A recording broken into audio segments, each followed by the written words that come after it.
ਧੰਨ ਵਾਹਿਗੁਰੂ ਸਾਹਿਬ ਜੀ। ਇੱਕ ਓੰਕਾਰ ਸਤਿਨਾਮ ਕਰਤਾ ਪੁਰਖ ਨਿਰਭਉ ਨਿਰਵੈਰ ਅਕਾਲ ਮੂਰਤ ਅਜੂਨੀ ਸੈਭੰ ਗੁਰ ਪ੍ਰਸਾਦ। ਜਾਮ ਗੁਰੂ ਹੋਏ ਵੱਲ ਧਨੈ ਕਿਆ ਗਰਭ ਦੀਜੈ।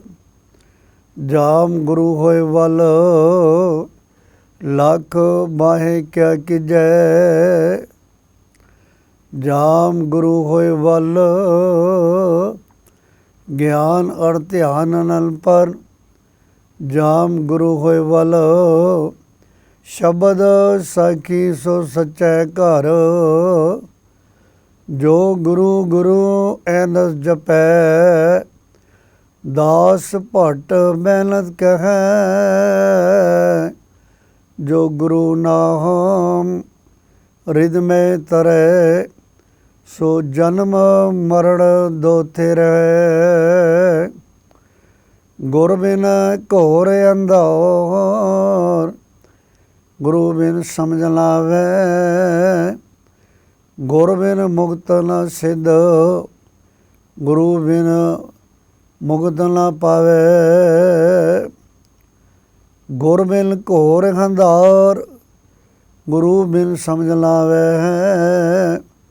ਗੁਰ ਬਿਨ ਸੁਰਤ ਨ ਸਿੱਧ ਗੁਰੂ ਬਿਨ ਮੁਕਤ ਨ ਪਾਵੈ। ਜੇਤਾ ਜਿਉ ਪਿੰਡ ਸਭ ਤੇਰਾ ਤੂੰ ਅੰਤਰ ਜਾਮੀ। ਪੁਰਖ ਭਗਵਾਨ ਦਾਸਨ ਦਾਸ ਕਹਿ ਜਨ ਨਾਨਕ। ਜਿਹਾ ਤੂੰ ਕਰਾਹੈਂ ਤਿਹਾ ਹਉ ਕਰੀ ਵਖਿਆਲ।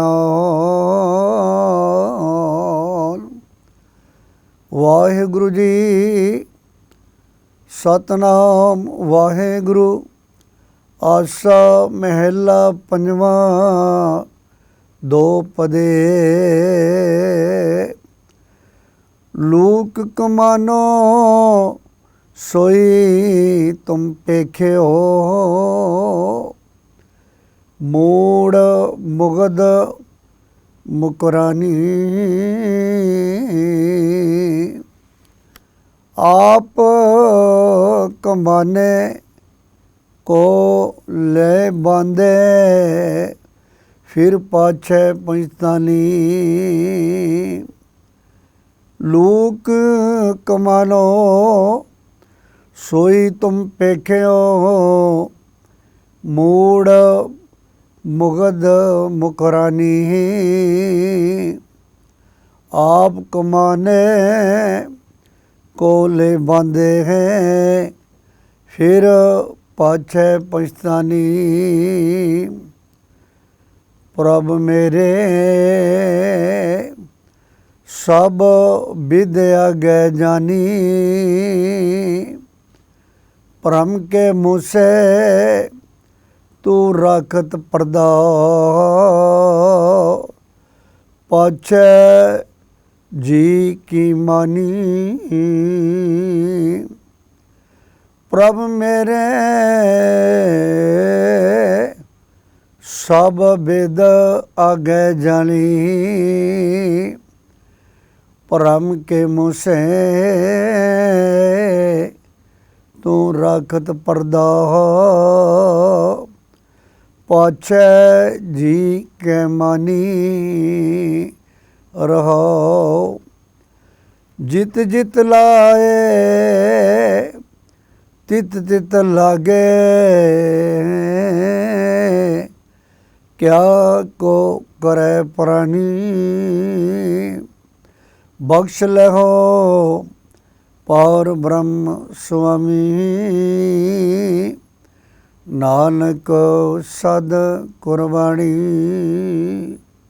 जित जित लाहे तित तित लागे। क्या को करे प्राणी। ਬਖਸ਼ ਲਹੋ ਪੌਰ ਬ੍ਰਹਮ ਸੁਆਮੀ, ਨਾਨਕ ਸਦ ਕੁਰਬਾਨੀ।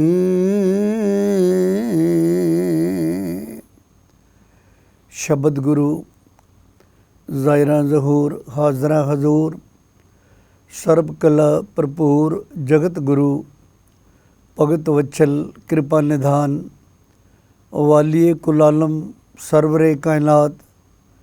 ਸਾਹਿਬ ਸ੍ਰੀ ਗੁਰੂ ਗ੍ਰੰਥ ਸਾਹਿਬ ਜੀ ਮਹਾਰਾਜ ਜੀ ਦੀ ਸਰਪ੍ਰਸਤੀ ਕਬੂਲਦੇ ਹੋਏ ਹਰ ਰੋਜ਼ ਦੀ ਤਰ੍ਹਾਂ ਇੱਕ ਬਾਣੀ ਚੈਨਲ ਦੇ ਮਾਧਿਅਮ ਦੁਆਰਾ ਘਰਾਂ 'ਚ ਬੈਠ ਕੇ ਗੁਰਬਾਣੀ ਦਾ ਲਾਹਾ ਲੈ ਰਹੇ ਅੱਜ ਸਤਿਕਾਰਯੋਗ ਗੁਰੂ ਪਿਆਰੇ, ਗੁਰੂ ਸਵਾਰੇ, ਗੁਰੂ ਵਰਸਾਏ ਸਤਸੰਗੀ ਜਨੋ, ਆਓ ਕੁਝ ਕੁ ਸਮਾਂ ਗੁਰੂ ਦੀ ਬਾਣੀ ਨਾਲ ਜੁੜਨ ਦਾ ਯਤਨ ਕਰੀਏ। ਬਾਣੀ ਗੁਰੂ, ਗੁਰੂ ਹੈ ਬਾਣੀ, ਵਿੱਚ ਬਾਣੀ ਅੰਮ੍ਰਿਤ ਸਾਰੇ, ਗੁਰਬਾਣੀ ਕਹੈ ਸੇਵਕ ਜਨ ਮਾਨੈ, ਪ੍ਰਤੱਖ ਗੁਰੂ ਨਿਸਤਾਰੇ। ਪ੍ਰਤੱਖ ਤੌਰ 'ਤੇ ਗੁਰੂ ਦੀ ਬਾਣੀ ਜੀਵਨ ਦੀਆਂ ਗੁੰਝਲਾਂ ਖੋਲ੍ਹਦੀ ਹੈ, ਜੀਵਨ ਦੇ ਰਹੱਸ, ਜੀਵਨ ਦੇ ਭਰਮ ਭੁਲੇਖੇ ਦੂਰ ਕਰਕੇ ਜਿਸ ਮਕਸਦ ਲਈ ਮਨੁੱਖ ਨੇ ਸੰਸਾਰ 'ਚ ਆਉਣਾ ਕੀਤਾ ਹੈ, ਉਹ ਮਕਸਦ ਪੂਰਾ ਕਰਨ ਲਈ ਗੁਰੂ ਵਸੀਲਾ, ਗੁਰੂ ਸਹਾਇਕ ਹੈ। ਗੁਰੂ ਦੀ ਰਹਿਮੋ ਕਰਮ ਦੁਆਰਾ ਪ੍ਰਭੂ ਪਰਮਾਤਮਾ ਨਾਲ ਸਾਡਾ ਸੰਬੰਧ ਜੁੜਦਾ ਹੈ। ਤੋ ਆਓ ਇਸ ਤੋਂ ਪਹਿਲਾਂ ਕਿ ਗੁਰੂ ਸ਼ਬਦ ਵਿਚਾਰ ਦਾ ਆਗਾਜ਼ ਕਰੀਏ। ਗੁਰ ਮਰਿਆਦਾ ਅਨੁਸਾਰ ਸਾਹਿਬੇ ਕਮਾਲ ਬਰਦੋ ਆਲਮ ਸ਼ਾਹ ਬਾਦਸ਼ਾਹ ਦਰਵੇਸ਼, ਅੰਮ੍ਰਿਤ ਕੇ ਦਾਤੇ ਕਲਗੀਧਰ ਪਿਤਾ ਨਾਸਰੋ ਮਨਸੂਰ ਸਾਹਿਬ ਸ੍ਰੀ ਗੁਰੂ ਗੋਬਿੰਦ ਸਿੰਘ ਮਹਾਰਾਜ ਜੀ ਦੀ ਬਖਸ਼ੀ ਫਤਿਹ ਨਾਲ ਸਾਂਝ ਕਰੀਏ। ਫਤਿਹ ਪ੍ਰਵਾਨ ਕਰੋ ਜੀ। ਵਾਹਿਗੁਰੂ ਜੀ ਕਾ ਖਾਲਸਾ, ਵਾਹਿਗੁਰੂ ਜੀ ਕੀ ਫਤਿਹ। ਗੁਰੂ ਪਿਆਰਿਓ, ਪਾਵਨ ਪਵਿੱਤਰ ਮੁਬਾਰਕ ਬੋਲ ਜਿਨ੍ਹਾਂ ਦਾ ਆਪ ਜੀ ਨੇ ਪਾਠ ਸਰਵਣ ਕੀਤਾ ਹੈ, ਪੰਚਮ ਗੁਰਦੇਵ ਸਾਹਿਬ ਸ੍ਰੀ ਗੁਰੂ ਅਰਜਨ ਦੇਵ ਜੀ ਮਹਾਰਾਜ ਸ਼ਹੀਦਾਂ ਦੇ ਸਰਤਾਜ ਵੱਲੋਂ ਉਚਾਰਤ ਆਸਾ ਰਾਗ ਦੇ ਅੰਦਰ ਇਹ ਬਾਣੀ ਸਾਹਿਬ ਸ੍ਰੀ ਗੁਰੂ ਗ੍ਰੰਥ ਸਾਹਿਬ ਜੀ ਮਹਾਰਾਜ ਜੀ ਦੇ ਪਾਵਨ ਅੰਕ 403 ਤੇ ਸੁਭਾਇਮਾਨ ਹੈ, ਸੁਸ਼ੋਭਤ ਹੈ। ਗੁਰੂ ਪਿਆਰਿਓ, ਸਮੁੱਚੀ ਗੁਰਬਾਣੀ ਜੀਵਨ ਸਵਾਰਨ ਦਾ ਇੱਕੋ ਇੱਕ ਵਸੀਲਾ ਹੈ। ਇਸੇ ਲਈ ਸਾਹਿਬ ਸ੍ਰੀ ਗੁਰੂ ਅਰਜਨ ਦੇਵ ਜੀ ਮਹਾਰਾਜ ਨੇ ਜਦੋਂ ਸਾਹਿਬ ਸ੍ਰੀ ਗੁਰੂ ਗ੍ਰੰਥ ਸਾਹਿਬ ਜੀ ਮਹਾਰਾਜ ਜੀ ਦੀ ਸੰਪਾਦਨਾ ਕੀਤੀ, ਇੱਕ ਗੱਲ ਕਹਿ ਦਿੱਤੀ ਸੀ ਬਈ ਇਹ ਜੋ ਗੁਰੂ ਗ੍ਰੰਥ ਸਾਹਿਬ ਰੂਪੀ ਥਾਲ ਪਰੋਸ ਕੇ ਆਪ ਜੀ ਦੇ ਸਨਮੁਖ ਰੱਖਿਆ ਜਾ ਰਿਹਾ ਹੈ, ਇਹਦੇ ਵਿੱਚ ਥਾਲ ਵਿੱਚ 3 ਵਸਤੂ ਪਈਓ, ਸਤ ਸੰਤੋਖ ਵਿਚਾਰੋ। ਸਤ ਦੀ ਵਿਚਾਰ ਹੈ, ਸੰਤੋਖ ਦੀ ਵਿਚਾਰ ਹੈ ਅਤੇ ਪ੍ਰਭੂ ਪਰਮਾਤਮਾ ਦੇ ਅੰਮ੍ਰਿਤ ਨਾਮ ਦੀ ਵਿਚਾਰ ਹੈ। ਜਿਹੜਾ ਇਸ ਵਿਚਾਰ ਨੂੰ ਮਨ ਕਰਕੇ, ਬਚਨਾ ਕਰਕੇ, ਕਰਮਾਂ ਕਰਕੇ ਜੀਵਨ ਦੇ ਅੰਦਰ ਢਾਲੇਗਾ, ਉਹੀ ਇਸ ਸੰਸਾਰ ਤੋਂ ਸੁਰਖਰੂ ਹੋ ਸਕਦਾ ਹੈ। ਨਾਲ ਇਹ ਵੀ ਗੱਲ ਗੁਰੂ ਪਾਤਸ਼ਾਹ ਨੇ ਦ੍ਰਿੜ ਕਰਵਾ ਦਿੱਤੀ ਸੀ ਵੀ ਮਤੇ ਕੋਈ ਸੰਸਾਰ ਦੀ ਜੋ ਵਿਦਿਆ ਹੈ, ਉਸ ਵਿਦਿਆ ਦਾ ਮਾਣ ਕਰਦਾ ਹੋਏ, ਆਪਣੇ ਸਟੇਟਸ ਦਾ ਮਾਣ ਕਰਦਾ ਹੋਏ ਕਿ ਬਈ ਸ਼ਾਇਦ ਮੈਨੂੰ ਇਸ ਰੱਬੀ ਮਾਰਗ 'ਤੇ ਤੁਰਨ ਦੀ ਲੋੜ ਨਹੀਂ, ਸੰਸਾਰਕ ਵਿਦਿਆ ਮੇਰਾ ਪਾਰ ਉਤਾਰਾ ਕਰ ਸਕਦੀ ਹੈ। ਗੁਰੂ ਪਾਤਸ਼ਾਹ ਨੇ ਕਿਹਾ ਬਿਲਕੁਲ ਨਹੀਂ, ਇਹ ਵਸਤ ਤਜੀ ਨਾ ਜਾਈ ਨਿਤ ਨਿਤ ਰਖੁਰ ਤਾਰੋ। ਬਈ ਇਹ ਜਿਹੜੀ ਸੰਸਾਰ ਰੂਪੀ ਜੋ ਇਹ ਜੋ ਜੀਵਨ ਹੈ, ਇਸ ਨੂੰ ਸਾਰਥਕ ਢੰਗ ਦੇ ਨਾਲ ਬਤੀਤ ਕਰਨ ਲਈ ਇਹ ਜ਼ਰੂਰੀ ਹੈ ਕਿ ਗੁਰੂ ਦੀ ਅਗੰਮੀ ਬਾਣੀ ਨੂੰ ਤਜਿਆ ਨਹੀਂ ਜਾ ਸਕਦਾ। ਭਾਵ ਇਸ ਦੇ ਲੜ ਲੱਗਣ ਦੀ ਲੋੜ ਹੈ, ਅੰਮ੍ਰਿਤ ਵੇਲਾ ਸੰਭਾਲਣ ਦੀ ਲੋੜ ਹੈ, ਮੂਲ ਮੰਤਰ ਅਤੇ ਗੁਰਮੰਤਰ ਉਚਾਰਨ ਦੀ ਲੋੜ ਹੈ, ਸੋਚ ਇਸ਼ਨਾਨ ਤੋਂ ਬਾਅਦ ਗੁਰੂ ਦਰ 'ਤੇ ਪਹੁੰਚਣ ਦੀ ਲੋੜ ਹੈ। ਤਾਂ ਹੀ ਕਿਉਂਕਿ ਸੰਗਤ ਕਾ ਗੁਣ ਬਹੁਤ ਅਧਿਕਾਈ, ਸੰਗਤ ਦਾ ਜੋ ਪ੍ਰਭਾਵ ਹੈ ਬਹੁਤ ਜ਼ਿਆਦਾ ਹੈ, ਬਹੁਤ ਵਧੀਆ ਹੈ, ਬਹੁਤ ਵੱਡਾ ਹੈ। ਉਸ ਦੀ ਬਰਕਤ ਨਾਲ ਜੋ ਕਲਾ ਕਲੇਸ਼ ਨੇ, ਜੋ ਚਿੰਤਾਵਾਂ ਨੇ, ਜੋ ਚਿਹਰੇ ਨੇ, ਜੋ ਕੁਕਰਮ ਨੇ, ਜੋ ਵਿਕਾਰਾਂ ਦੀ ਦਲਦਲ ਹੈ, ਉਸ ਤੋਂ ਬਚਣ ਦਾ ਇੱਕੋ ਇੱਕ ਰਾਹ ਗੁਰੂ ਨੇ, ਗੁਰੂ ਦੀ ਬਾਣੀ ਸਾਡੇ ਲਈ ਸ੍ਰੇਸ਼ਟ ਬਾਣੀ ਰਚਨ ਕਰਕੇ ਰੱਖਿਆ। ਇਸ ਲਈ ਗੁਰੂ ਪਾਤਸ਼ਾਹ ਕਹਿੰਦੇ ਕਿ ਵੀ ਪਵਨ ਮਨ ਉਨ ਮਨ ਰਹਿਣ ਖਰਾ ਨਹੀਂ ਮਿਰਤ, ਪਵਨ ਪਤ ਉਨ ਮਨ ਰਹਿਣ ਖਰਾ ਨਹੀਂ ਮਿਰਤ ਨਾ ਜਨਮ ਜਰਾ। ਪਵਨ ਹੋ ਗਿਆ ਵੀ ਇਹ ਜਿਹੜਾ ਮਨ ਹਵਾ ਤੋਂ ਵੀ ਤੇਜ਼ ਦੌੜਨ ਵਾਲਾ ਹੈ, ਇਹ ਮਨ ਜਿਹੜਾ ਇਸ ਨੂੰ ਕੰਟਰੋਲ 'ਚ ਕਰਨ ਦੀ ਲੋੜ ਹੈ, ਇਸ ਨੂੰ ਵਸ ਵਿੱਚ ਕਰਨ ਦੀ ਲੋੜ ਹੈ। ਅਤੇ ਮਨ ਨੂੰ ਕਾਬੂ 'ਚ ਰੱਖਣ ਲਈ ਪਵਨ ਪਤ, ਮਨ ਦਾ ਜੋ ਪਤੀ ਹੈ ਜੀਵਾਤਮਾ, ਇਸ ਨੂੰ ਰੱਬੀ ਮਾਰਗ ਦਾ ਪਾਂਧੀ ਬਣਾਉਣ ਲਈ ਸਾਰੀ ਜ਼ਿੰਦਗੀ ਜੀਵਨੇ ਯਤਨਸ਼ੀਲ ਰਹਿਣਾ ਹੈ। ਕਿਉਂਕਿ ਜਿੰਨੀ ਦੇਰ ਜੀਵਾਤਮਾ 'ਚ ਪੂਰਨ ਖੜਾਓ ਵਿੱਚ ਜੀਵਾਤਮਾ ਟਿਕਦੀ ਨਹੀਂ, ਉਨੀ ਦੇਰ ਫਿਰ ਮਨੁੱਖ ਦੀ ਪ੍ਰਭੂ ਪਰਮਾਤਮਾ ਨਾਲ ਵਿੱਥ ਜਿਹੜੀ ਹੈ ਇਹ ਬਣੀ ਰਹਿਣੀ ਹੈ। ਮਿੱਥ ਜਿਹੜੀ ਹੈ ਗੁਰੂ ਪਿਆਰ ਵੱਲੋਂ ਇਹ ਹਉਮੈ ਸੂਖਸ਼ਮ ਰੂਪ ਵਿੱਚ ਸਾਰੀ ਜ਼ਿੰਦਗੀ ਮਨੁੱਖ ਨੂੰ ਜਿਹੜਾ ਅਸਲ ਮੰਜ਼ਿਲ ਹੈ ਉਸ ਨਾਲ ਨੂੰ ਡੀਰੇਲ ਕਰ ਦਿੰਦਾ ਹੈ। ਇਹ ਫਿਰ ਰੱਬੀ ਰਹਿਮਤ ਤੋਂ ਸਖਣਾ ਸਾਰੀ ਜ਼ਿੰਦਗੀ ਜਮ ਜਮ ਮਰੇ ਫਿਰ ਜੰਮੈ ਬਹੁਤ ਸਜਾਏ ਪਿਆ ਦੇਸ ਲੰਮੈ। ਇਸ ਅਵਸਥਾ ਦਾ ਧਾਰਨੀ ਬਣ ਜਾਂਦਾ ਹੈ ਅਤੇ ਮਨੁੱਖ ਕੁਕਰਮੀ ਹੋ ਜਾਂਦਾ ਹੈ, ਦਿਸ਼ਾਹੀਨ ਜੀਵਨ ਜਿਉਂਦਾ ਹੈ ਅਤੇ ਜਿਸ ਮਕਸਦ ਲਈ ਸੰਸਾਰ 'ਚ ਆਇਆ ਉਹ ਮਕਸਦ ਪੂਰਾ ਨਹੀਂ ਹੋ ਸਕਦਾ। ਕਿਉਂ? ਕਿਉਂਕਿ ਗੁਰਬਾਣੀ ਬਖਸ਼ਿਸ਼ ਕਰਦੀ ਹੈ, ਗੋਬਿੰਦ ਹਮ ਐਸੇ ਅਪਰਾਧੀ ਜਿਨ ਪ੍ਰਭ ਜੀਓ ਪਿੰਡ ਥਾ ਦੀਆ ਤਿਨ ਕੀ ਪਾਉ ਭਗਤ ਨਹੀਂ ਸਾਦੀ। ਪਰ ਤਨ ਪ੍ਰਤੀ ਨਿੰਦਾ ਪਰ ਅਪਵਾਦ ਨਾ ਛੁਟੈ ਆਵਾ ਗੌਣ ਹੋਤ ਹੈ ਫੁਨ ਫੁਨ। ਇਹ ਪ੍ਰਸੰਗ ਨਾ ਟੁੱਟੈ, ਇਹ ਪ੍ਰਸੰਗ ਟੁੱਟਦਾ ਨਹੀਂ, ਇਹ ਕੁਕਰਮਾਂ ਦਾ ਪ੍ਰਸੰਗ ਟੁੱਟਣਾ ਨਹੀਂ। ਅਤੇ ਫਿਰ ਸਾਰੀ ਜ਼ਿੰਦਗੀ ਮਨੁੱਖ ਜਿਹੜਾ ਲੁਕ ਕੇ ਛੁਪ ਕੇ ਉਹ ਇਹ ਕਰਮ ਕਰਦਾ ਰਹਿੰਦਾ ਹੈ। ਬਾਬਾ ਫਰੀਦ ਦੇ ਬੋਲਨੇ ਫਰੀਦਾ ਜਿੰਨੀ ਕਮੀ ਨਾਹੇ ਗੁਣ ਤੇ ਕਮੜੇ ਵਿਸਾਰ ਮਤ ਸ਼ਰਮਿੰਦਾ ਥੀ ਵੇਈ ਸਾਈਂ ਦਾ ਦਰਬਾਰ। ਬਈ ਉਹ ਕਰਮ ਨਾ ਕਰੀਏ ਜਿਨ੍ਹਾਂ ਕੋ ਕਰਮਾਂ ਕਰਕੇ ਸਾਨੂੰ ਉਸ ਮਾਲਕ ਪ੍ਰਭੂ ਪਰਮਾਤਮਾ ਦੇ ਦਰ 'ਤੇ ਸਾਨੂੰ ਸ਼ਰਮਿੰਦਗੀ ਉਠਾਉਣੀ ਪਏ। ਤੋ ਆਓ ਸ਼ਬਦ ਵਿਚਾਰ ਦਾ ਆਗਾਜ਼ ਰਹੋ ਦੇ ਬੋਲ, ਜਿਹਦੇ ਵਿੱਚ ਗੁਰੂ ਪਾਤਸ਼ਾਹ ਨੇ ਕੇਂਦਰੀ ਨੁਕਤਾ ਸਾਡੀ ਝੋਲੀ 'ਚ ਪਾਇਆ, ਉਸ ਨੂੰ ਕਰਨ ਦਾ ਯਤਨ ਕਰਦੇ ਹਾਂ। ਮਨ ਬਿਰਤੀਆਂ ਇਕਾਗਰ ਕਰੋ ਤਾਂ ਕਿ ਇਹ ਮਨ ਕਰਕੇ ਬਚਨਾ ਕਰਕੇ ਗੁਰੂ ਦੀ ਦਿੱਤੀ ਜੋ ਇਹ ਹਦਾਇਤਨਾਮਾ ਹੈ ਇਹ ਸਾਡੇ ਅੰਤੇਕਰਨ ਵਿੱਚ ਟਿਕ ਜਾਏ ਅਤੇ ਉਹ ਪਰਮਾਤਮਾ ਜਿਹੜਾ ਹਿਰਦੇ ਵਿੱਚ ਵਸ ਰਿਹਾ ਉਹਨੂੰ ਪ੍ਰਗਟ ਕਰਕੇ ਸੰਸਾਰ ਵਿੱਚ ਸਫਲਤਾ ਦਾ ਜੋ ਮਾਰਗ ਹੈ, ਸਫਲਤਾ ਦੀ ਜੋ ਯਾਤਰਾ ਉਹ ਕਰ ਸਕੀਏ। ਕਿਉਂਕਿ ਸਫਲ ਪਈ ਯਾਤਰਾ, ਸਫਲ ਇਹ ਜਿਹੜਾ ਮਾਰਗ ਹੈ ਉਹਦੇ ਲਈ ਗੁਰੂ ਦੀ ਬਾਣੀ ਇੱਕੋ ਇੱਕ ਵਸੀਲਾ ਹੈ। ਤੋ ਆਓ ਜੋ ਰਹੋ ਦੇ ਬੋਲ ਨੇ ਕੇਂਦਰੀ ਨੁਕਤੇ ਵਜੋਂ ਛੋਟਾ ਸ਼ਬਦ ਹੈ, ਪਰ ਭਾਵਪੂਰਤ ਵਿਚਾਰ ਗੁਰੂ ਪਾਤਸ਼ਾਹ ਨੇ ਇਸ ਪਵਿੱਤਰ ਸ਼ਬਦ ਦੇ ਅੰਦਰ ਭਰ ਕੇ ਸੰਸਰਗ ਜੀਵਾਂ ਨੂੰ ਸੁਚੇਤ ਕੀਤਾ, ਹਲਵਾਣਾ ਦਿੱਤਾ। ਆਓ ਰਹੋ ਦੇ ਬੋਲ ਨੇ। ਪ੍ਰਭ ਮੇਰੇ ਸਭ ਬਿਦ ਆਗੇ ਜਾਣੀ। ਗੁਰੂ ਪਾਤਸ਼ਾਹ ਸਾਹਿਬ ਸ੍ਰੀ ਗੁਰੂ ਅਰਜਨ ਦੇਵ ਜੀ ਮਹਾਰਾਜ ਸਮਝਾ ਰਹੇ ਨੇ ਵੀ ਮੇਰਾ ਜਿਹੜਾ ਪ੍ਰਭ ਹੈ, ਪ੍ਰਭ ਮੇਰੇ ਪ੍ਰਭੂ ਨੇ ਇਸ ਮਨੁੱਖ ਦੀ ਹਰ ਇੱਕ ਜਿਹੜੀ ਅੰਦਰ ਦੀ ਅਵਸਥਾ ਹੈ ਉਸ ਨੂੰ ਇਹ ਸਮਝਦਾ ਹੈ। ਇਹਦੀਆਂ ਕਾਲੀਆਂ ਕਰਤੂਤਾਂ ਜੋ ਮਨੁੱਖ ਕਰਦਾ ਹੈ ਪਰਦੇ ਪਿੱਛੇ ਛੁਪ ਕੇ ਕਰਦਾ ਹੈ, ਉਹਨੂੰ ਸਮਝਣ ਵਾਲਾ ਹੈ। ਕਿਉਂਕਿ ਪ੍ਰਭ ਮੇਰੇ ਸਭ ਵਿਦ ਆਗੇ ਜਾਣੀ। ਇਹ ਜਿਹੜਾ ਭੁਲੇਖਾ ਹੈ ਮਨੁੱਖ ਨੂੰ ਕਿ ਵੀ ਸ਼ਾਇਦ ਜੋ ਮੈਂ ਕੁਝ ਕਰ ਰਿਹਾ ਕੋਈ ਵੇਖ ਨਹੀਂ ਰਿਹਾ, ਇਹ ਭੁਲੇਖਾ ਇਸ ਦਾ ਭਰਮਜਾਲ ਹੀ ਹੈ। ਹੁਣ ਪਾਤਸ਼ਾਹ ਕਹਿੰਦੇ ਵੀ ਇਹ ਮੂਰਖ ਮਨੁੱਖ ਹੈ, ਅਤੇ ਮੂਰਖ ਮਨੁੱਖ ਨੂੰ ਪਾਤਸ਼ਾਹ ਨੇ ਸੁਚੇਤ ਕਰਨ ਲਈ ਇਹ ਗੱਲ ਕਹੀ ਹੈ ਵੀ ਇਹ ਭੁਲੇਖਾ ਜੀਵਨ 'ਚੋਂ ਕੱਢ ਦੇ। ਤੇਰੀਆਂ ਕੀਤੇ ਕਰਮ ਜਿਹੜੇ ਨੇ, ਕਰਤੂਤਾਂ ਜਿਹੜੀਆਂ ਨੇ ਉਹ ਪ੍ਰਮਾਤਮਾ ਜਾਣਦਾ। ਤੂੰ ਇਹ ਨਾ ਸਮਝ ਕਿ ਤੇਰੇ ਕੀਤੇ ਉਗਣਾ ਨੂੰ ਮਾਲਕ ਜਾਣਦਾ ਨਹੀਂ। ਮੇਰਾ ਮਾਲਕ ਤਾਂ ਤੇਰੀ ਹਰ ਇੱਕ ਕਰਤੂਤ ਨੂੰ ਜਾਣਦਾ ਹੈ। ਮਨੁੱਖ ਦੀ ਇਹ ਹਾਲਤ ਹੈ, ਇਹ ਦਸ਼ਾ ਹੈ, ਕਰਤੂਤ ਪਸ਼ੂ ਕੀ ਮਾਨਸ ਜਾਤ। ਪਸ਼ੂਆਂ ਵਰਗਾ ਇਹਦਾ ਕਰਮ ਹੈ। ਸਗੋਂ ਗੁਰੂ ਪਾਤਸ਼ਾਹ ਨੇ ਇੱਥੋਂ ਤੱਕ ਕਹਿੰਦੇ ਨੇ ਕਿ ਵੀ ਪਸ਼ੂ ਜਿਹੜਾ ਉਹਦੇ 'ਚ ਇੱਕ ਗੁਣ ਹੈ ਬਹੁਤ ਵੱਡਾ, ਉਹ ਚੰਗਾ ਹੈ, ਮਨੁੱਖ ਨਾਲੋਂ ਵੀ ਚੰਗਾ ਹੈ। ਉਹ ਕਿਵੇਂ?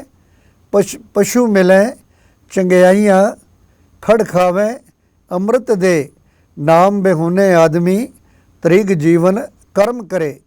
ਵੀ ਜੇ ਮਨੁੱਖ ਜਿਸ ਮਕਸਦ ਲਈ ਸੰਸਾਰ 'ਚ ਆਇਆ ਹੈ ਉਹਦੀ ਪੂਰਤੀ ਲਈ ਯਤਨਸ਼ੀਲ ਨਹੀਂ, ਤੇ ਫਿਰ ਇਹ ਸਮਝ ਲਓ ਵੀ ਉਹਦੇ ਨਾਲੋਂ ਪਸ਼ੂ ਚੰਗਾ ਹੈ ਕਿ ਕਮ ਸੇ ਕਮ ਪਸ਼ੂ ਖਲ ਖਾ ਕੇ ਅੰਮ੍ਰਿਤ ਵਰਗਾ ਦੁੱਧ ਦਿੰਦਾ ਹੈ। ਪਰ ਮਨੁੱਖ ਜਿਸ ਨੂੰ ਪ੍ਰਭੂ ਪਰਮਾਤਮਾ ਨੇ ਦੀਨੇ ਹਸਤ ਪਾਵ ਕਰਨ ਨੇਤਰ ਰਸਨਾ ਤਿਸੈ ਤਿਆਗਵਰ ਸੰਰਚਨਾ, ਉਹ ਪਰਮਾਤਮਾ ਨੇ ਜਿਸ ਨੇ ਇਸ ਨੂੰ ਸਭ ਕੁਝ ਬਖਸ਼ਿਆ ਹੈ, ਉਹ ਮਾਲਿਕ ਪ੍ਰਭੂ ਦੇ ਇਹਨਾਂ ਪਰਉਪਕਾਰਾਂ ਨੂੰ ਵਿਸਾਰ ਦਿੰਦਾ ਹੈ ਤੇ ਕਰਦਾ ਕੀ ਹੈ, ਹਰ ਰਸ ਛੋੜ ਉਛੈ ਰਸ ਮਾਤਾ ਘਰ ਮੈਂ ਵਸਤ ਬਾਹਰ ਉੜ ਜਾਤਾ ਸੁਣੀ ਨਾ ਜਾਈ ਸੱਚ ਅੰਮ੍ਰਿਤ ਕਥਾ। ਇਹ ਅੰਮ੍ਰਿਤ ਰੂਪੀ ਜੋ ਕਥਾ ਹੈ ਇਹ ਸੁਣਨ ਤੋਂ ਗੁਰੇਜ਼ ਕਰਦਾ ਹੈ ਤਾਂ ਜ਼ਿੰਦਗੀ ਰੱਬੀ ਰਹਿਮਤ ਤੋਂ ਮਹਿਰੂਮ ਰਹਿ ਕੇ ਇਹ ਕੁਕਰਮ ਕਰਦਾ ਰਹਿੰਦਾ ਹੈ, ਕਿਉਂਕਿ ਹੂੰ ਅਪਰਾਧੀ ਗੁਨਹਗਾਰ ਹੂੰ ਬੇਮੁਖ ਮੰਦਾ। ਇਹ ਬੇਮੁਖ ਬਣ ਕੇ ਸਾਰੀ ਜ਼ਿੰਦਗੀ ਸਾਕਤ ਬਿਰਤੀ ਜਿਉਂਦਾ ਹੈ। ਹੁਣ ਗੁਰੂ ਪਾਤਸ਼ਾਹ ਕਹਿੰਦੇ ਨੇ ਬਈ ਇਹ ਸਮਝ ਲੈ ਕਿ ਹੈ ਮੇਰੇ ਮਨ ਨੂੰ ਸੰਬੋਧਨ ਕਰਕੇ ਗੁਰੂ ਪਾਤਸ਼ਾਹ ਨੇ ਸਮਝਾਇਆ, ਮੇਰੇ ਪ੍ਰਭ ਮੇਰੇ ਸਭ ਵਿਧਿ ਅੱਗੇ ਜਾਣੀ। ਉਹ ਮਾਲਕ ਤੇਰੀਆਂ ਸਾਰੀਆਂ ਵਿਧੀਆਂ ਸਾਰੇ ਢੰਗ ਜਾਣਨ ਵਾਲਾ ਹੈ, ਤੂੰ ਮਾਲਕ ਤੂੰ ਕੁਝ ਲੁਕਾ ਨਹੀਂ ਸਕਦਾ। ਪਰਮ ਕੇ ਮੂਸੇ ਤੋਂ ਰਾਖਤ ਪਰਦਾ ਪਾਛੈ ਜੀ ਕੀ ਮਾਨੀ ਰਹਾ। ਗੁਰੂ ਪਾਤਸ਼ਾਹ ਸਾਹਿਬ ਸ੍ਰੀ ਗੁਰੂ ਅਰਜਨ ਦੇਵ ਜੀ ਮਹਾਰਾਜ ਬਖਸ਼ਿਸ਼ ਕਰਦੇ ਨੇ ਬਈ ਇਹ ਭੁਲੇਖੇ ਵਿੱਚ ਤੂੰ ਆਤਮਿਕ ਜੀਵਨ ਲੁਟਾ ਰਿਹਾ ਹੈ। ਆਤਮਿਕ ਜੀਵਨ ਨੂੰ ਖੁਰਾ ਲੱਗਦਾ ਹੈ, ਮਨੁੱਖ ਨੂੰ ਇਸ ਗੱਲ ਦੀ ਸਮਝ ਨਹੀਂ ਹੈ। ਉਹ ਪਰਮਾਤਮਾ ਪਾਸੋਂ ਓਹਲਾ ਕਰਦਾ ਹੈ ਕਿ ਬਈ ਸ਼ਾਇਦ ਜੋ ਮੈਂ ਕਰ ਰਿਹਾ ਇਹ ਮਾਲਿਕ ਪ੍ਰਭੂ ਤੱਕ ਨਹੀਂ ਪਹੁੰਚ ਰਿਹਾ, ਪਰ ਐਸਾ ਨਹੀਂ ਹੈ, ਕਿਉਂਕਿ ਲੁਕ ਕੇ ਮਨਮਨੀਆਂ ਕਰਨ ਵਾਲਾ ਜੋ ਮਨੁੱਖ ਹੈ ਉਹ ਇਹ ਗੱਲ ਪੱਲੇ ਬੰਨ੍ਹ ਲੈ ਕਿ ਪ੍ਰਭੂ ਪਰਮਾਤਮਾ ਅੰਦਰ ਦੀ ਅਵਸਥਾ ਜਾਣਦਾ ਹੈ, ਕਿਉਂਕਿ ਘਟ ਘਟ ਮੈਂ ਹਰ ਜੂ ਵਸੈ, ਹਰ ਇੱਕ ਦੇ ਅੰਦਰ ਪ੍ਰਭੂ ਪਰਮਾਤਮਾ ਦਾ ਵਸ ਹੈ। ਉਹ ਪ੍ਰਭੂ ਪਰਮਾਤਮਾ ਜਿਹੜਾ ਅੰਦਰ ਦੀ ਅਵਸਥਾ ਨੂੰ ਜਾਣਦਾ ਹੈ। ਬੜੀ ਸੁੰਦਰ ਇੱਕ ਗਾਥਾ ਆਪ ਜੀ ਨਾਲ ਸਾਂਝੀ ਕਰੀਏ। ਕਹਿੰਦੇ ਨੇ ਵੀ ਇੱਕ ਮਹਾਂਪੁਰਸ਼ ਉਹਦੇ ਦੋ ਚੇਲੇ ਸਨ, ਦੋਨਾਂ ਨੇ ਉਹਦੇ ਪਾਸੋਂ ਦੀਖਿਆ ਲਈ, ਉਹਦੇ ਪਾਸੋਂ ਧਰਮ ਦੀ ਚਰਚਾ, ਧਰਮ ਦਾ ਜੀਵਨ ਸਵਾਰਨ ਦੀ ਜੁਗਤੀ ਸਿੱਖੀ। ਜਦੋਂ ਦੋਵੇਂ ਤਿਆਰ ਹੋ ਗਏ ਤਾਂ ਇੱਕ ਦਿਨ ਉਹਨਾਂ ਦੀ ਪਰਖ ਲਈ ਉਹ ਜਿਹੜਾ ਸਾਧ ਸੀ ਉਸਨੇ ਦੋ ਕਬੂਤਰ ਦੋਨਾਂ ਨੂੰ ਦਿੱਤੇ ਤੇ ਕਿਹਾ ਵੀ ਅਲੱਗ-ਅਲੱਗ ਦਿਸ਼ਾ ਵੱਲ ਤੁਸੀਂ ਜਾਣਾ, ਇਹਨਾਂ ਦਾ ਵੱਧ ਕਰਕੇ ਲਿਆਣਾ, ਪਰ ਇਹਨਾਂ ਨੂੰ ਮਾਰਨਾ ਉੱਥੇ ਹੈ ਜਿੱਥੇ ਕੋਈ ਦੇਖਦਾ ਨਾ ਹੋਏ। ਬਸ ਇਹ ਦੋਵਾਂ ਨੇ ਕੰਮ ਕਰਕੇ ਵਾਪਸ ਆਉਣਾ ਹੈ। ਦੋਨੋਂ ਜਿਹੜੇ ਨੇ ਦੋਨੋਂ ਦਿਸ਼ਾ ਵੱਲ ਚਲੇ ਗਏ। ਇੱਕ ਜਿਹੜਾ ਕੁਝ ਕੁ ਪਲਾਂ ਤੋਂ ਬਾਅਦ ਹੀ ਵਾਪਸ ਮੁੜ ਆਇਆ ਤੇ ਆ ਕੇ ਉਸ ਨੇ ਸਾਧ ਨੂੰ ਕਿਹਾ, ਜੀ ਮੈਂ ਆਪ ਜੀ ਵੱਲੋਂ ਦਿੱਤਾ ਜੋ ਕੰਮ ਸੀ ਉਹ ਮੈਂ ਕਾਰਜ ਪੂਰਾ ਕਰਕੇ ਆ ਗਿਆ, ਮੈਂ ਵੱਢ ਕੇ ਲੈ ਆਇਆ। ਪਰ ਦੂਜਾ ਜਿਹੜਾ ਉਸ ਨੇ ਦੇਰੀ ਵੀ ਲਗਾਈ, ਕੁਝ ਸਮੇਂ ਬਾਅਦ ਆਇਆ ਪਰ ਜ਼ਿੰਦਾ ਕਬੂਤਰ ਵਾਪਸ ਲੈ ਕੇ ਆ ਗਿਆ। ਤੇ ਉਸ ਨੂੰ ਕਿਹਾ ਵੀ ਸਾਧ ਨੇ ਕਿ ਵੀ ਤੂੰ ਇਹ ਕੀ ਕਾਰਨ ਹੈ ਇਸ ਨੂੰ ਮਾਰਿਆ ਨਹੀਂ, ਜ਼ਿੰਦਾ ਲੈ ਆਇਆ। ਉਹਨੇ ਕਿਹਾ, ਮਹਾਤਮਾ ਜੀ ਅਸਲ ਵਿੱਚ ਮੈਂ ਇਸ ਨੂੰ ਮਾਰਨ ਹੀ ਲੱਗਾ ਸਾਂ, ਕੋਈ ਨਹੀਂ ਸੀ ਦੇਖ ਰਿਹਾ, ਪਰ ਮੇਰੇ ਅੰਤःਕਰਨ 'ਚੋਂ ਇਹ ਆਵਾਜ਼ ਆਈ ਕਿ ਬਈ ਉਹ ਪਰਮਾਤਮਾ ਤਾਂ ਹਰ ਵਿੱਚ ਹੈ, ਇਹਦੇ ਵਿੱਚ ਵੀ ਵਸ ਰਿਹਾ, ਮੈਂ ਕਿਵੇਂ ਉਸ ਨੂੰ ਲੁਕਾ ਰੱਖਾਂਗਾ। ਮੈਨੂੰ ਐਸੀ ਕੋਈ ਜਗ੍ਹਾ ਖਾਲੀ ਨਜ਼ਰ ਨਹੀਂ ਆਈ ਕਿ ਜਿੱਥੇ ਉਸ ਪ੍ਰਭੂ ਪਰਮਾਤਮਾ ਦਾ ਵਾਸਾ ਨਾ ਹੋਏ, ਇਸ ਕਰਕੇ ਮੈਂ ਇਸ ਨੂੰ ਜ਼ਿੰਦਾ ਵਾਪਸ ਲੈ ਆਇਆ। ਤਾਂ ਉਸ ਮਹਾਤਮਾ ਨੇ ਕਿਹਾ ਵੀ ਤੂੰ ਧਰਮ ਦੀ ਦੁਨੀਆ ਵਿੱਚ ਪਾਸ ਹੋ ਚੁੱਕਾ ਹੈ, ਕਿਉਂਕਿ ਤੂੰ ਜਿਹੜੀ ਅਸਲ ਜ਼ਿੰਦਗੀ ਦਾ ਮਿਸ਼ਨ ਹੈ ਉਹ ਸਮਝ ਬੈਠਾ ਕਿ ਵੀ ਪਰਮਾਤਮਾ ਸਰਬ ਵਿਆਪਕ ਹੈ, ਸਰਬ ਜੋਤ ਤੇਰੀ ਪਸਰ ਰਹੀ, ਜੈ ਜੈ ਦੇਖਾਂ ਤਹਿ ਨਰ ਹਰੀ। ਬਈ ਇਹ ਜਿਸ ਨੂੰ ਇਸ ਗੱਲ ਦੀ ਸਮਝ ਆ ਜਾਏ ਉਹ ਗੁਰੂ ਪਿਆਰ ਵਾਲਿਓ ਫਿਰ ਰੰਗ, ਨਸਲ, ਕਾਸਟ, ਕਲਰ, ਕਰੀਡ ਦੇ ਬੇਸ 'ਤੇ ਵਿਤਕਰਾ ਨਹੀਂ ਕਰਦਾ, ਫਿਰ ਉਹ ਸਾਰੀ ਲੋਕਾਈ ਨੂੰ ਪਿਆਰ ਕਰਦਾ ਹੈ। ਉਸ ਨੂੰ ਇਸ ਗੱਲ ਦੀ ਸਮਝ ਆ ਜਾਂਦੀ ਹੈ ਵੀ ਸਭ ਕੋ ਮੀਤ ਹਮ ਆਪਣ ਕੀ ਨਾ, ਹਮ ਸਭਨਾ ਕੇ ਸਾਜਨ, ਦੂਰ ਪਰਾਇਓ ਮਨ ਕਾ ਬਿਰਹਾ ਤਾਂ ਮੇਲ ਕੀਓ ਮੇਰਾ ਰਾਜਨ।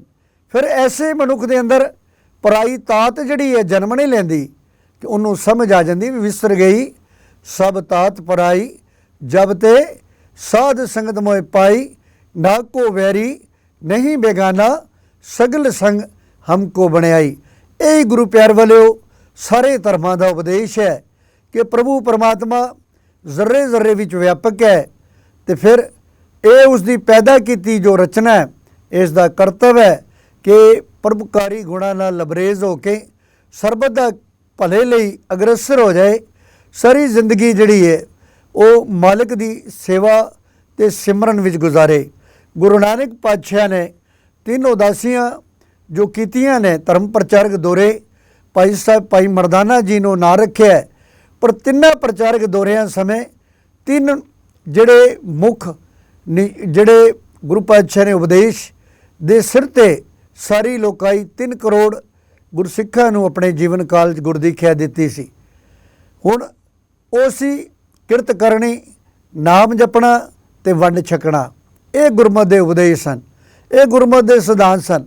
इस दे आधार ते उस गुरु पातशाह ने सारी लोकाई नूं उस प्रभु परमात्मा पाक परवतगार नाल जोड़िया ते फिर ये गल दृढ़ करवाती कि भी बोल सो धर्मीड़िया मौन कत धारी राम।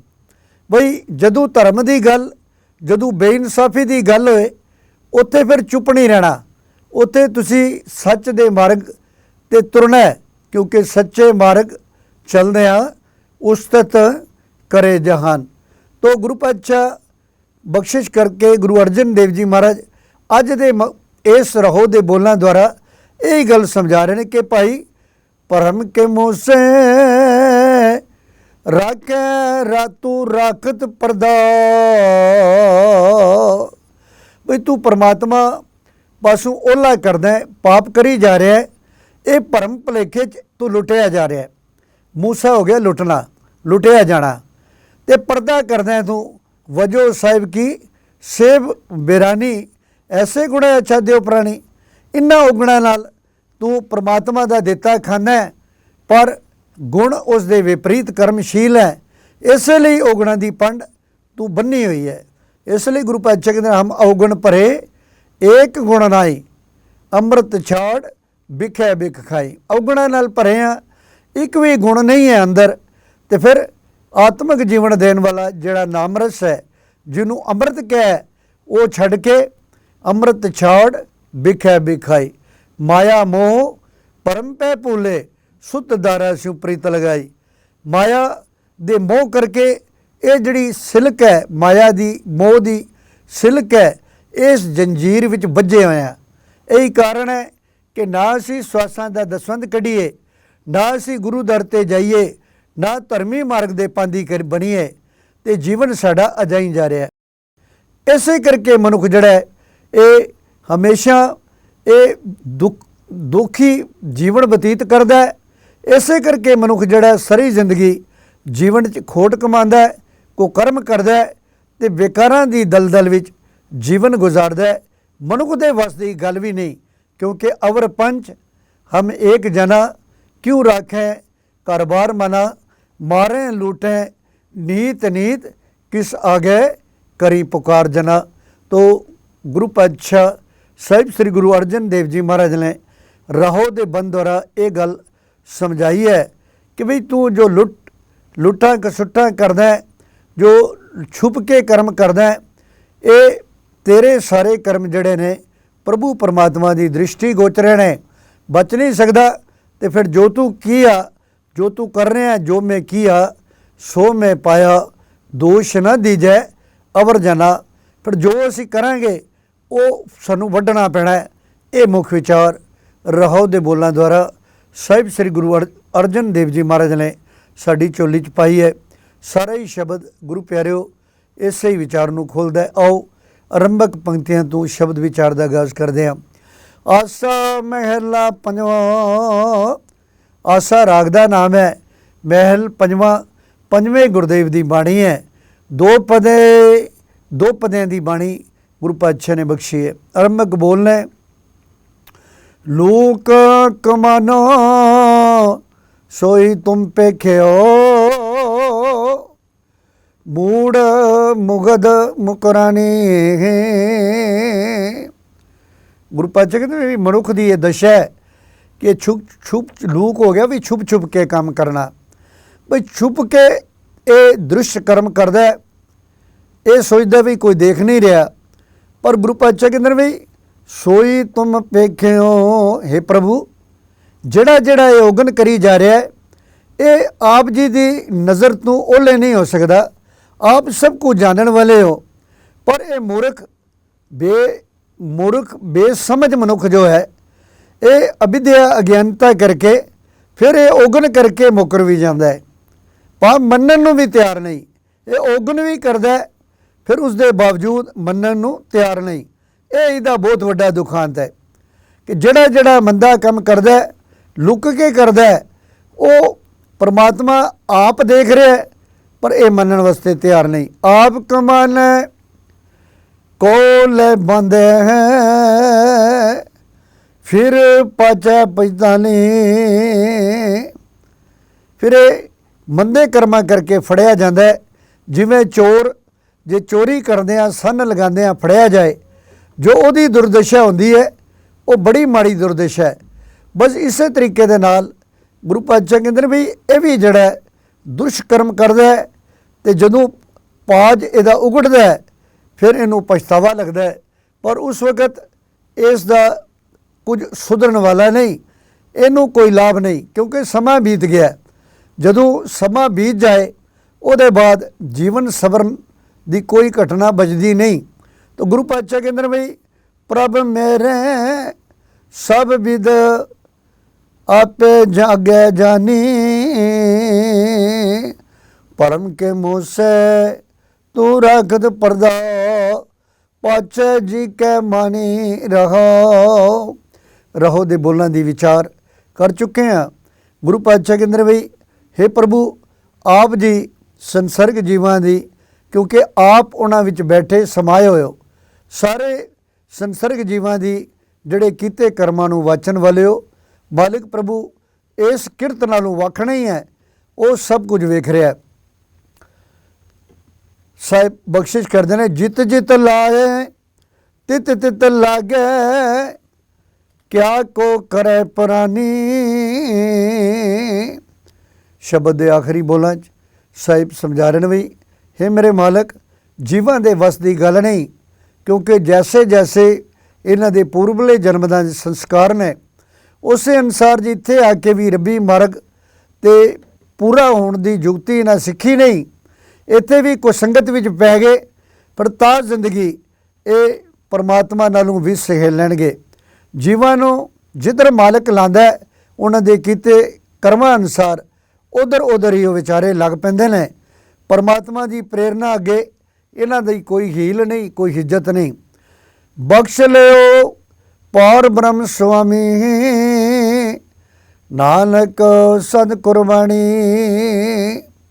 गुरु पातशाह बख्शिश करते हैं गुरु अर्जन देव जी महाराज नानक पद वर्त के कि हे नानक ये गल आख के अरदास करिए प्रभु परमात्मा के दर ते कि वाहिगुरु जी बख्श लिहो पार ब्रह्म स्वामी। है मेरे मालिक प्रभु बख्शिश करो ताकि ये उगना भरिया जड़ा शरीर है ये निर्मल हो जाए, जियो निर्मल बाहरों निर्मल वाली अवस्था बन जाए।